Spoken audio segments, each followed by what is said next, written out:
sin más pausa, lo presentamos a Santiago Liaudat. ¿Cómo estás, Santiago? Hola, buenas noches, Sandra. ¿Cómo estás? Bien, bien, Me bien. alegro. Bueno, retomamos este ciclo sobre el Retomemos, humanismo. retomemos. Bueno, bueno, le contamos a la audiencia, estamos ya en nuestra séptima columna sobre el humanismo. Hemos recorrido una larga historia para llegar al presente en sus diferentes manifestaciones, ¿no? En ¿Esta la es la forma en que... última, el último No, no, capítulo? no, que falta Ah, todavía, ¿no? Que ok, tenemos tela para cortar. ok, ok. Y bueno, vimos ya que en el siglo XIX dedicamos dos columnas, ¿no? Una a Nietzsche y otra a la crisis que produce en el paradigma humanista del siglo XIX. Y es también en ese siglo donde ya se van formando los humanismos con apellidos, ¿no? Es decir, que empiezan a ramificarse, ¿no? Se rompe este consenso que existía hasta el siglo XVIII, hasta el humanismo moderno, diríamos, ilustrado, y empiezan a haber distintos humanismos. Y hoy vamos a Ujú. dar cuenta de uno que sigue vigente y que ha tenido una gran influencia, diríamos, a nivel global, pero en particular en Argentina, ¿no? Por su influencia en el peronismo, que es el humanismo cristiano. Así que Ujú. hoy vamos a dedicarnos a eso. Básicamente, si tenemos que ubicar una fecha de inicio, esa fecha es la publicación de la encíclica Rerum Novarum en 1891, es decir, estamos a fines del siglo XIX, ¿no? Contemporáneo con el autor que veíamos la semana pasada, Nietzsche, que era, decíamos, bueno, el primer antihumanista explícito, ¿no? Bueno, Sí. en ese contexto, la Iglesia va a tratar de responder a los cambios de un mundo que se empieza a acelerar, es el mundo de la revolución industrial, ya la segunda revolución industrial, fines del siglo XIX, de la electrificación, ¿no? De grandes transformaciones urbanas, donde surge la cuestión social con mucha fuerza, la cuestión obrera, se expande el socialismo, el comunismo, el anarquismo, ¿no? Estamos en ese contexto, para ubicarnos. Ujú. Y la Iglesia estaba lógicamente perdiendo espacio frente a esta expansión de las ideologías, ¿no? Incluso del nacionalismo, y busca reacomodarse a ese cambio y también responder desde su prédica, ¿no? De anclaje, si ustedes quieren, en el Evangelio, en la tradición eclesial, hacia ese mundo que está cambiando. Y Rerum Novarum es la primera, o es el primero de una serie de documentos que se van heredando hasta el presente. Es decir, la Ujú. doctrina social de la Iglesia, que es la que nace en 1891, va a tener distintos momentos. Si quieren, teníamos 1891 como una fecha clave, porque es cuando inicia con Rerum Novarum, con el Papa León XIII. Un segundo momento de gran auge de la doctrina social de la Iglesia van a ser los años 60, por supuesto, los años Ujú. del Concilio Vaticano II, con Juan XXIII y Pablo VI, donde tenemos ahí una serie de documentos muy importantes, muy influyentes en América Latina. Y por supuesto yo diría el tercer gran momento es la década de Francisco, ¿no? Es decir, la segunda década del siglo XXI, donde Francisco ha revitalizado con mucha fuerza este legado, ¿no? Así que Que tuvimos que tener Francisco es como como un tres, clímax, ¿no? Francisco es como un claro, clímax. porque además recoge de algún modo, o sea, sintetiza la gran tradición que se da en estas discusiones, en el contexto del Vaticano y lo que es la Iglesia mundial, y la tradición latinoamericana, que siempre fue un poquito más allá, ¿no? Si los Ujú. documentos de la CELAM, la Conferencia Episcopal Latinoamericana, en particular del año 68 de Medellín, del año 79 de Puebla, y luego Aparecida en el 2007, ¿no? Donde ya Bergoglio tiene un papel muy importante. Bueno, él recoge mucho de la tradición latinoamericana en su pontificado, ¿no? Entonces, cuando uno lee Francisco, está leyendo mucho de esa tradición latinoamericana en diálogo Claro. con la doctrina social de la Iglesia a nivel mundial, por supuesto, ¿no? A nivel del Vaticano, diríamos, como síntesis Ujú. de eso. Entonces tenemos esta esta gran tradición doctrinal, que cuando yo empiece a enumerar algunos de los principios van a ver las similitudes con lo que es la doctrina justicialista, ¿no? Esto es algo sabido, pero no deja uno de sorprenderse cuando va a leer los documentos fundacionales de la doctrina social de la Iglesia, que efectivamente encuentra mucho de lo que el justicialismo va a plantear en Argentina, ya en Ujú. esos documentos, ¿no? Hace poco leía una entrevista a un estudioso de Francisco y le preguntaba, ¿no? ¿Francisco es peronista? Y la persona respondía, decía, no, lo que pasa es que Perón y Francisco abrevaron en las mismas fuentes, ¿no? En las mismas fuentes de Claro, la doctrina social de la Iglesia. Por eso las similitudes que se encuentran entre ambos, ¿no? claro. Porque efectivamente, ya a fines del siglo XIX, en los primeros textos de la doctrina social, ya aparece, por ejemplo, algo que Perón va a bautizar luego como la tercera posición, por ejemplo, es decir, la crítica al liberalismo capitalista y al comunismo estatista, ¿no? Esa idea que Perón retoma con muchísima fuerza, ¿no? Como para plantear una tercera posición equidistante de ambas. Vamos a encontrar un planteo, por supuesto, de carácter redistributivo o fuertemente redistributivo. Vamos a encontrar un planteo de defensa de la sindicalización de los trabajadores, un esquema que podríamos identificar a lo que sería una economía social de mercado, es una economía mixta, ¿no? Donde lo público y lo privado tengan su lugar. Entonces, es casi una agenda de oposición a Milei. Bueno, claro, pasa que cuando uno repasa la historia de la doctrina social de la Iglesia, va a ver que en distintos momentos, si ustedes quieren, ocupa distintos lugares en el espectro político esa doctrina social, ¿no? Entonces, hoy esta doctrina social te conduce a la izquierda del mundo, ¿no? Si un mundo está cada vez más... Está tan a la derecha que... Está tan a la derecha, tan neoliberal, y un dominio de un egoísmo individualista por doquier. Entonces la doctrina social quedó claramente ubicada a la izquierda de todo eso, ¿no? Por eso el Papa Francisco es quien es hoy. En otra época tuvo un rol, sobre todo en aquella época que estaba fuertemente enfrentado al comunismo o al socialismo. Bueno, tenía otro rol, ¿no? Depende del país, por supuesto, y las condiciones históricas concretas, pero...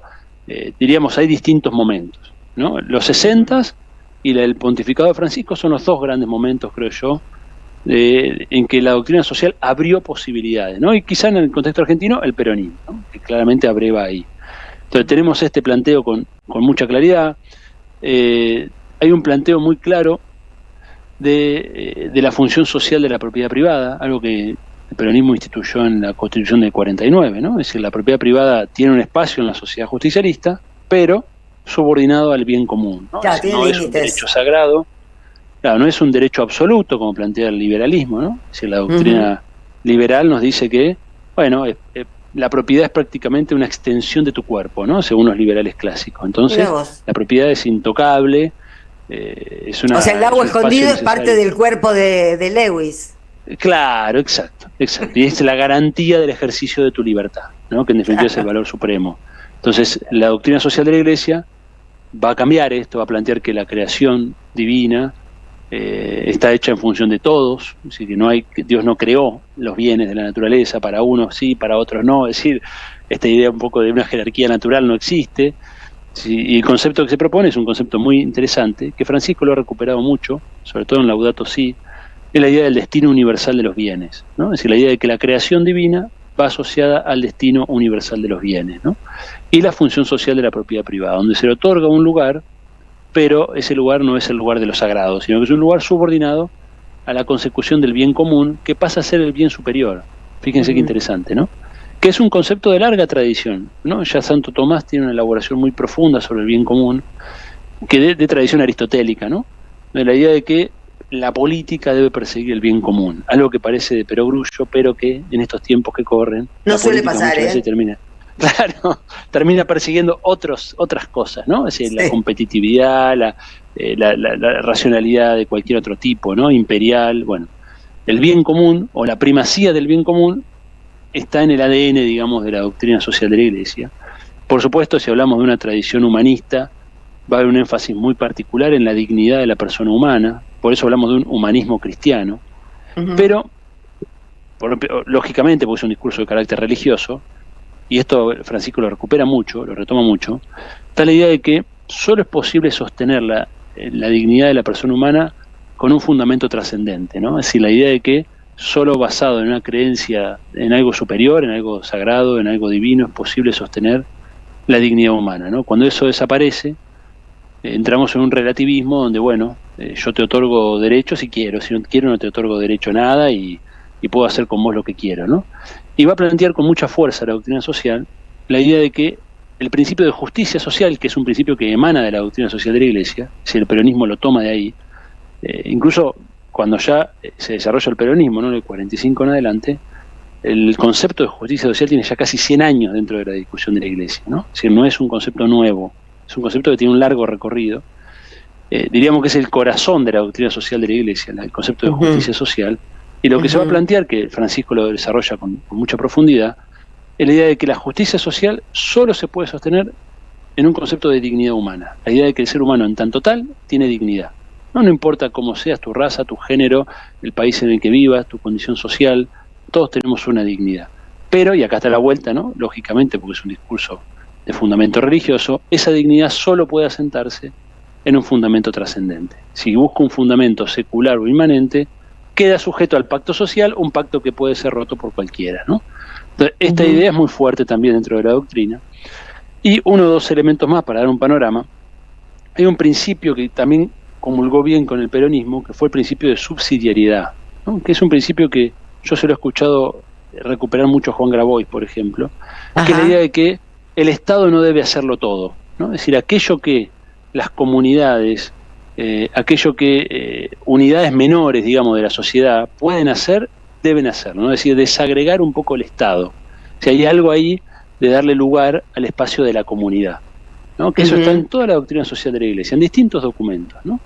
Y tiene que ver, si ustedes lo conectan ahora con la doctrina justicialista, tiene que ver mucho con el principio de comunidad organizada, lógicamente.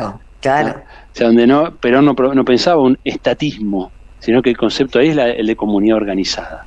No, el sujeto no es el Estado, sino que es la comunidad. Eso también abreva mucho en esta tradición.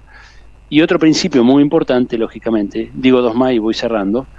Uno es el principio de solidaridad, que es la idea de la interdependencia humana entre países y entre personas, que también es un concepto muy, muy fuertemente humanista, ¿no? De la tradición humanista. Sí, ¿no? Y muy lógico. La idea es lógico para nosotros, no para... Es lógico, no es la mirada dominante, pero... No es la mirada dominante, pero uno entiende fácilmente que es una buena forma de vida. Claro, bueno, y esta interdependencia, fíjense que hay una frase muy propia de la tradición humanista que es esta: soy humano y nada humano me es ajeno, ¿no? Sí. Y es exactamente esta idea, ¿no? La pertenencia a un género humano, que es algo que nos trasciende como individuos e incluso como sociedades, ¿no? Es decir, hay algo más grande que es la humanidad, y de este principio de solidaridad va a emanar toda una doctrina muy importante de relaciones internacionales, ¿no? El último gran documento de la doctrina social en materia internacional es Fratelli Tutti, ¿no? Año 2020, si no me equivoco, en contexto de pandemia, Francisco sacó ese documento formidable en materia de relaciones internacionales. ¿Por qué? Porque hay una idea acá orgánica de la sociedad en la doctrina social de la Iglesia, ¿no? Es decir, no hay un paradigma individualista o atomista, sino que se piensa a nivel agregado, individuo, familia, sociedad, país, digamos, y mundo, ¿no? Es decir, esta idea de agregación está muy presente. Además, Fratelli Tutti, perdóname, pero Fratelli Tutti salió casi clarividentemente justo antes de que se desencadenaran los discursos de odio. Claro, sí. Yo me vengo estudiando mucho a Francisco, así que cuando quieras... No, pero el tipo se ve que la ve venir, se ve que tiene una panorámica, un panóptico, ¿no? Y escribe sobre lo que va a pasar. Sí. Bueno, y hay un concepto que también proviene de la doctrina social de la Iglesia, y yo no lo tenía tan claro, estudiando para esta columna lo verifiqué, que es el concepto de desarrollo humano integral, ¿no? Que también lo retoma últimamente Argentina Humana, pero que es la idea de que el desarrollo humano no puede ser medido exclusivamente por variables económicas, ¿no? Que el bienestar de una sociedad, de las personas que habitamos una sociedad, no puede ser medido exclusivamente por crecimiento de PBI. O sea, esta palabrita integral agrega algo que es muy interesante, que es decir, bueno, ¿qué implica? ¿Qué dimensiones implica la vida de una sociedad? Que también está muy presente en el justicialismo, ¿no? De Perón. Recuerden el papel que Perón le da al deporte, a la cultura, a la organización. Sí, es una dimensión que hemos perdido. Yo creo que es muy importante recuperar este concepto, ¿no? Volver a pensar en términos de desarrollo humano integral, que no todo es poner plata en el bolsillo, que siempre es importante, lógicamente, pero que no se agota ahí. También está lo simbólico, lo colectivo, en fin, todas estas otras dimensiones de la vida comunitaria. Así que bueno, este ha sido un panorama de este primer humanismo con apellido. Iremos viendo otros en las siguientes columnas. Y bueno, a mí me convenció. Yo te voto eso, te voto eso. Bueno. Gracias, Santiago. Nos vemos la semana que viene. Chau. Nos vemos el jueves. Bueno, cepa y mensajes.